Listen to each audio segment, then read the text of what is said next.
મારી ખુશી આપ સામે હું રજૂ કરું છું, એટલે કે આપની સામે શેર કરું છું. મિત્રો, અમેરિકામાં રહેતા મારા ખાસ મિત્ર એટલે કે સુરેશભાઈ પટેલ અમેરિકામાં રહે છે અને મારા ફોલોવર મિત્ર છે અને મારા બધા જ વિડીયો જોવે છે. જેમ કે નિમિક્રી એટલે કે ગોવિંદભાઈ તમે જે નિમિક્રી કરો છો એ વિડીયો બધા જ જોઉં છું. હિતેન કુમારનો અવાજ, આપણા ફિરોજી રાનીનો અવાજ, રાકેશ બારોટનો અવાજ, આ બધા અવાજોમાં તમે નિમિક્રી કરો છો એટલે તમારા વિડીયો જોવાની બહુ મજા આવે છે. અને હું તમને ગિફ્ટ આપું છું. ખરેખર 5,000 રૂપિયા એમને મને ગિફ્ટ આપી અમેરિકાથી મને મોકલી આપ્યા. તે બદલ હું એમનો ખૂબ ખૂબ આભાર વ્યક્ત કરું છું. કારણ કે હું નાનો માણસ, ગરીબ માણસ, અને આવા મહાન વ્યક્તિ અમેરિકામાં એટલે કે વિદેશની ધરતી ઉપર હોય અને મને 5,000 રૂપિયા ગિફ્ટ આપે ગરીબ માણસને, એટલે બહુ મારા માટે બહુ મોટી વાત કહેવાય.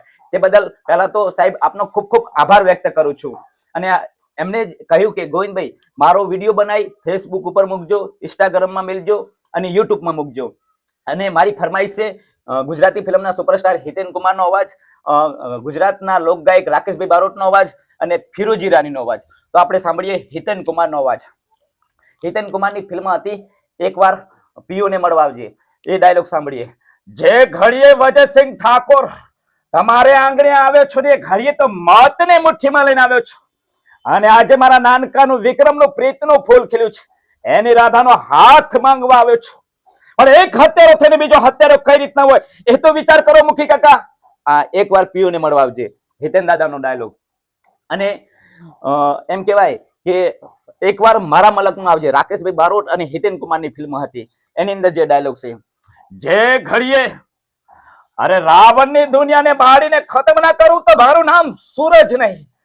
કારણ કે જ્યારે જ્યારે રાવણના પાપ વધે છે ને ત્યારે રામ અવતાર ધરીને આવે છે. અને ભૈરવસિંહ કાન ખોલીને સાંભળી લે કે તને નાશ કરવા માટે રામને સામ ફરીથી પાછા આવી ગયા છે. આ એકવાર મારા મલકમાં આવજે. અને એ પછીની ઘણી બધી એમની ફિલ્મ છે. આપણે અલગ અલગ કલાકારોનો અવાજ સાંભળીશું. ત્યારે ફિરોજી રાની એટલે કે આપણા ગુજરાતી ફિલ્મના મહાવિલન, એમનો અવાજ સાંભળીએ. આ રૂપસિંહ ના રૂપને એની જણનારી નથી ઓળખી શકી તો પેલી બે કોડીની કડવી ઓળખી શકવાની છે. કારણ કે દરિયાના પાણીને કોઈ માપી ના શકે ને આ જોરાવર બાપુને કોઈ પહોંચી ના શકે. અને હિતેન કુમારના અવાજ સાથે આપણા સુરેશભાઈ પટેલ માટે માં ખોડલને પ્રાર્થના કરતા હોય ત્યારે, એ રાજપરાવાળી માં ખોડિયાર, આપના શરણોમાં મારું મસ્તક નમાવીને બે હાથ જોડીને માવડી વિનંતી કરું છું કે આ પૃથ્વી ઉપર ચાંદ ને તારા રહે ને માં ખોડિયાર, ત્યાં સુધી તમારા આશીર્વાદ હંમેશા માટે અમારા સુરેશભાઈ પટેલ ઉપર, એમના પરિવાર ઉપર, એમને કુટુંબ ઉપર હંમેશા માટે તમારી આસીમ કૃપા રહે ને માં ખોડિયાર. તેવી એક બાળકની, એક ગરીબની વિનંતી છે માવડી. અને ફિરોજી રાની, અરે દરિયાના પાણીને કોઈ માપી ના શકે અને ઊંઝા ગામમાં બેઠા માં ઉમિયા એ આપે ને આશીર્વાદ તો એને કોઈ પહોંચી ના શકે. કારણ કે હાવજ બગડે તો જંગલ થથડે અને બાપુ બગડે તો 52 ગામ ફફડે.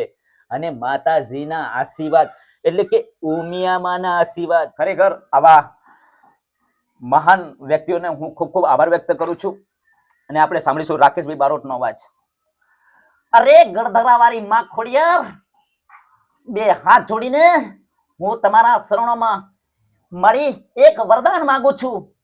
વરદાન એવું માંગુ છું કે અમારા સુરેશભાઈ પટેલ ઉપર મારી તારી આસીમ કૃપા અને તારી દયા રે તેવી આપના શરણોમાં અમારા ગરીબની તને વિનંતી છે માવડી માં ખોડિયાર. તો મિત્રો, ખરેખર સુરેશભાઈ ખૂબ સારા મહાન વ્યક્તિ અમને ગરીબને 5,000 રૂપિયા આપી અને આવો વિડીયો એમને બનાવ્યો છે. અને મારા માટે બહુ મોટી વાત કહેવાય 5,000 ની રકમ. કારણ કે હું ગરીબ માણસ અને આવડી મોટી રકમ મને એક સહયોગ સપોર્ટ કર્યો અને એમને ગિફ્ટ આપી. એ બદલ હું અને મારો આખો પરિવાર ખૂબ ખૂબ આભાર વ્યક્ત કરે છીએ.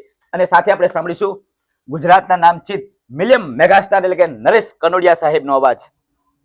અરે કોની બાયે હવા હેર હોઠ ખબરાવી છે કે મારા જીવતા જીવ એટલે કે મારા જીવતા જીવ મારી રાજવણનો માર્ગ રોકી શકે. આવા મહાન સુપરસ્ટાર કલાકારોનો અવાજ ખૂબ ખૂબ આપનો આભાર વ્યક્ત કરું છું. અને દરેક મારા મિત્રોને અને દરેક સમાજના ભાઈઓને મારી વિનંતી છે કે મિત્રો ફૂલ વિડીયો શેર કરજો વધુ ને વધુ. અને આપણા ગુજરાતના સુપરસ્ટાર એટલે કે વિક્રમભાઈ ઠાકોર એમની જોડે હું પેલા એમની જોડે મારા ઘણા બધા પ્રોગ્રામ થયેલા છે, એટલે કે 2-4 વાર પ્રોગ્રામ એમની સાથે મેં કરેલા છે. અને એમને મને કહ્યું હતું કે ગોવિંદ તું જોરદાર અવાજ કાઢે છે. ત્યારે કે મારી ફિલ્મ હતી અમદાવાદ પાલનપુર વાયા કડી કલોલ, એની અંદર જે ફિરોજી રાની ડાયલોગ બોલે ને એ તું મને સંભળાય ને, ત્યારે ભલોજી મારું નામ ને ભલાઈનું કરું કામ. તો મિત્રો, જીવનમાં એક જ વાર મનુષ્ય અવતાર મળ્યો છે તો ભલાઈ જ કરવી પડે, કારણ કે ખોટું કરવું એના કરતા ભલાઈ જ કરવી એમ જ મજા છે.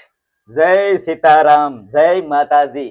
તો દરેક મિત્રોને મારી વિનંતી છે કે અમારી ચેનલ ગોવિંદ બાજાણિયા ઓફિશિયલ અને ફેસબુક આઈડી ગોવિંદ બાજાણિયા આને ફોલો કરો, મારી ચેનલને પણ સબસ્ક્રાઇબ કરો, ઇન્સ્ટાગ્રામમાં પણ સપોર્ટ કરો અને આપનો ખૂબ ખૂબ મને સપોર્ટ કરો અને આશીર્વાદ આપો. જય માતાજી, જય ખોડિયાર બા.